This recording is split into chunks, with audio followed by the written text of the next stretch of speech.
Welcome back to something different. Today I'll be going through my journal setup for the past year and what will my journaling setup be in 2024. First up, my 2023 journal. I'm using the MD notebook.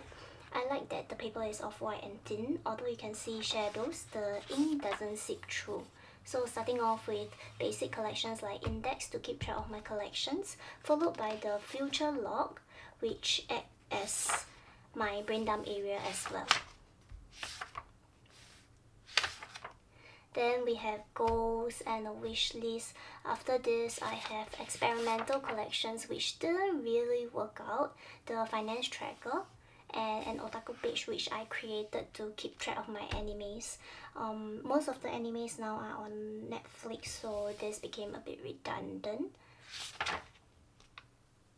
Following that, experimental collections that had better success, a social media page to fix posting dates and theme. It gives a good overview, but it's not enough. My bookshelf for tracking my reading. I also have little dots to indicate the review whether it's good or not. Dining out options page. Putting cafes and restaurants down in ink that I want to try. Also writing short reviews as little reminders of whether I want to go back or not. Home ideation page, which somewhat worked out, but it's better put online where I can have pictures or videos in the collection. Lastly, I have the sales page. I wanted to take note so that during these sales periods I can use it to stock up on my daily necessities, but this one didn't work out since Shopee and other online platforms constantly have random sales. Moving on to the monthly collection, a cover page followed by a to-do list, habit tracker, and sleep log. Journaling with the original bullet journal format is very free and easy, which I love. So this was the first half of how I did things in 2023. Things started changing in the second half of the year due to changes in work. I tried to do a half annual calendar as a future log replacement, which was half successful. The space it was limited. I separated the brain dump area and ended up writing less. I separated the goals to long-term goals and short-term goals. This is one of the collection that I like and refer to more often. Then for finance, I change it to tracking my account and card users instead of my savings and expenses. I separated the wish list into long-term and short-term as well. Wanted to do a period tracker, but that failed, and there is the social media collection again with less success as things got overwhelming second half of the year and I lost a bit of my direction. Next is the bullet journal planning. I did this in the future log previously and it helped, so I decided to do a separate page for it where I can list down how I want my bullet journal to go next year, keeping tabs on collections that helped and didn't, but the format is changing, so this became redundant. And lastly, another bookshelf for the second half of the year. In my monthly collection, we still have a cover page, to-do list, habit tracker, and sleep log. For journaling, I still enjoy the freedom of the original bullet journal format, but needed some structure as well, which is why I decided to do weekly spreads.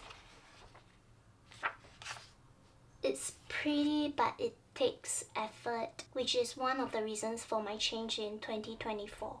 Another reason is due to my overseas trip. I started doing more creative journaling, which also led to the book really fattening up. Due to the thickness of certain keepsakes, it makes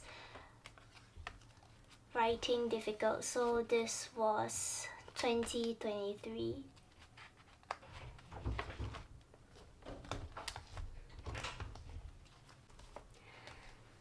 So for 2024, I am moving on from the bullet journal. It has brought me joy and after 2 years given me clearer directions on what I like and don't like in journaling. I can't believe this is happening in the year 2024. I will be using multiple journals. After much consideration, I decided on the Jibun Techo diary first kit. This includes the life book and also the idea book.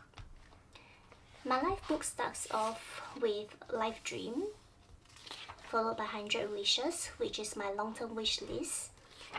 Personal motto, which I love because even if you change your mind, there are multiple rows for you to add a new motto and strike out the old one. This will definitely create memories and you can see how much you have changed over the year. Next is the Life Plan collection. Not something I can really relate to since I'm not capable of planning beyond a year. Then Anniversaries collection. I love this because things may always change, but some things are permanent, which is why writing down here proves to myself how important it is.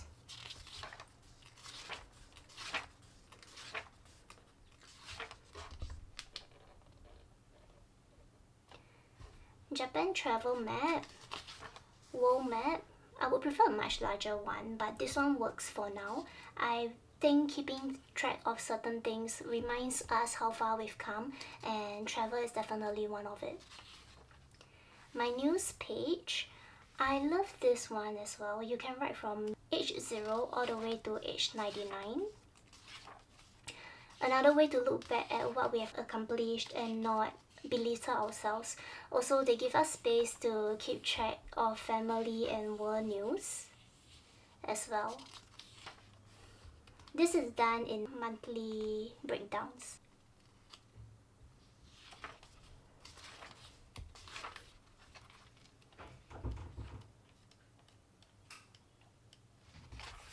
Then next we have family tree. Probably won't be using this. I can see how it's interesting for big families. Emergency contact list. Password hint list. And financial management, which is where I can keep track of my accounts and cards. They have insurance spread as well, securities and pensions, and then some other spreads as well. And lastly over here we have the medical record, which I find very useful for emergencies. And ending off with favorite photos. Likely something I will never use. I don't think I can have just 1 or 5 favorite photos of my life. Things are always changing, and that's the life book. Moving on to the diary, it starts with index, all Japanese, so mostly ignored, and it's cute that they have an example of how to use the weekly spread. Annual calendar, annual spread, I use this to keep track of birthdays. Age chart, a cheat sheet, followed by my dreams 2024, where I write my goals and how I plan to achieve them. Money plan for tracking income, expenses and other stuff. Once again, Japan map. Since this is in the 2024 diary, it's a good spread to actually track where you've been in Japan for that particular year, since the one in the life book is used as an overview. A weekly plan spread. This is for me to plan my ideal week. Next, we have the 100 wishes list. I include things I want to buy and places I want to visit.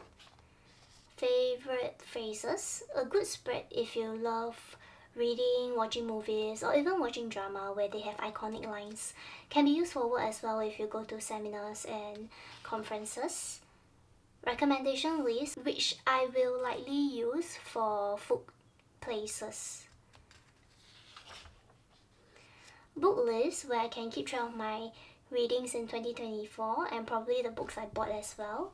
It includes a small review section. And then movie list. Gifts received and gifts given. I really like this spread. It gives me an overview of how much I have given out to people and how much I have received Things may not always be fair, but I think keeping track of this can give a sense of fulfillment depending on how you see it. Promise list. I'm using this to improve myself and also to work on building trust in myself again. A blank list you can curate, and then we have the Gantt chart. So for Gantt chart, this is where my habit tracker will go. It started in November, so I've been testing it out. I love it so much. Next, we have the monthly spread. I'm using this to keep track of my daily expenses. On the side, we have the to-do list for the month. And finally, the main course, the weekly spread. Over here, we have the weekly to-do list.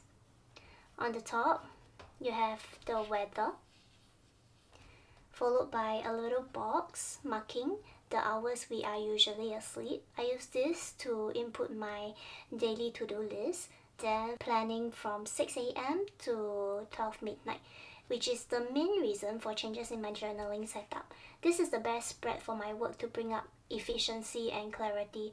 I color the time bubbles to keep track of my sleep, and the bottom is a small space I use to write my day's highlight, and it ends off with the food tracker of the day: breakfast, lunch, dinner.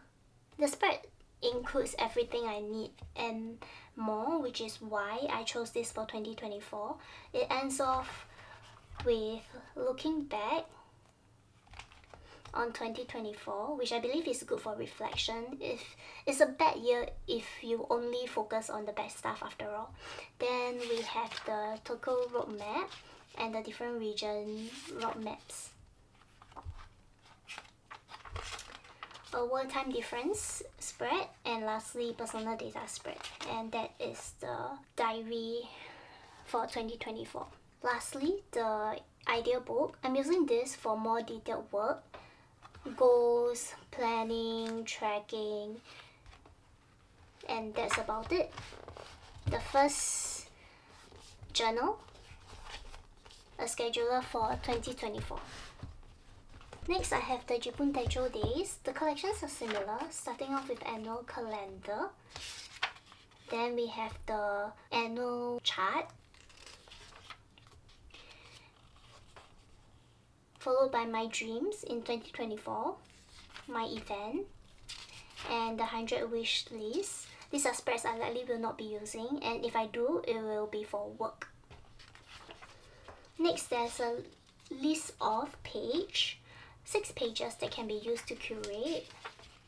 I am listing chores down here, bi-weekly and weekly chores, and then my food list as well, the places I want to try, the places I want to go.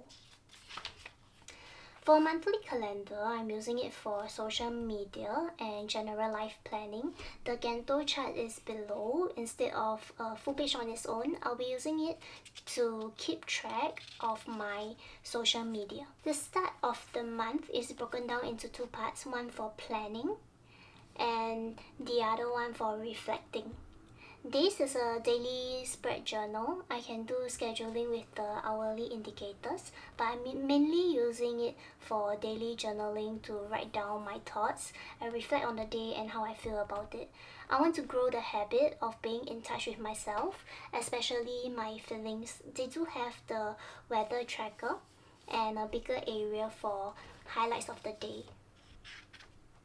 This book is actually broken into 2 books, so it won't be too thick to bring out. So it actually ends in June. And here I have another idea book I added to my cart while getting days, using it to keep track of my travels, the expenses, spend, list, plans, what hotel I booked, how much I paid for it. So that's the second journal. Lastly, I have a weekly spread diary from Box Korea. This was bought purely for cuteness, and I'm so glad I got it. It's a basic diary as compared to Jibun Techo. You can see the difference. 2024 calendar, bucket list, 2024 yearly plan. all of which I have no plans to utilize. Moving to the main stage, the cover of the month includes a checklist, which I will have no use for. Then we will have the monthly calendar. I was planning to use this to keep track of my friends' travel just for fun. And then we have the weekly spread. I can't write without lines. This journal will mainly be for creative stuff or the memorabilia, drawing and stuff. I separated it because with all the things I have a habit of keeping, the book will get thick and I want to avoid uncomfortable writing, which is where this third journal comes to play.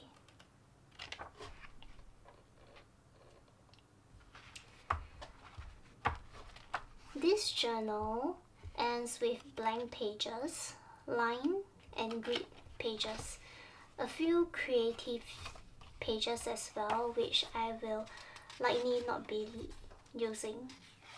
And that's the end. If you stayed all the way, thank you. I hope you enjoyed this video and I hope this helps those who just started out. I am pretty new to this as well, and that is my 2024 setup.